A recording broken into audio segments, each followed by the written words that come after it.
محرم سال کا پہلا مہینہ ہے۔ اسلامی سال اسی مہینے سے شروع ہوتا ہے۔ ہم کیوں خوشیاں منا رہے ہیں؟ ہمیں تو حساب کرنا تھا کہ ہم نے گزرے ہوئے سال میں کون کون سی غلطیاں کی، کون کون سی کوتاہیاں کی، ہم نے کس طرح اللہ تعالیٰ کی نافرمانی کی، ہم نے کس طرح اسلام کی تعلیمات کو اگنور کیا۔ ہمیں تو اس پر رونا تھا، ہمیں آنسو بہانے تھے، اللہ تعالیٰ سے معافی مانگنی تھی۔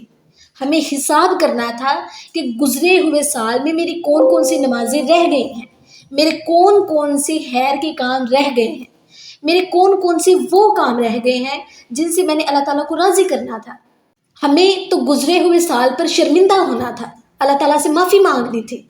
نئے سال سے ایک مسلمان کو دیکھنا چاہیے تھا کہ کس طرح اس سے جو بچپنے میں غلطیاں ہوئی ہیں انہیں سامنے رکھ کر فیصلہ کرنا تھا، اور آنے والے سال میں انہیں درست کرنا تھا، احتیاط پر رکھنی تھی کہ میں دوبارہ یہ غلطیاں نہیں کروں گی، میں انہیں دوبارہ نہیں دہراؤں گی۔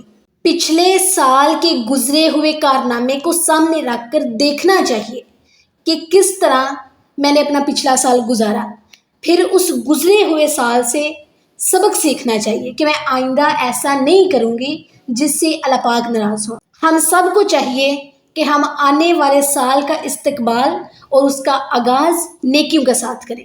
مسلمان کو یہی تعلیم دی گئی ہے، اسلام کا یہی درس ہے ایک مسلمان کے لیے۔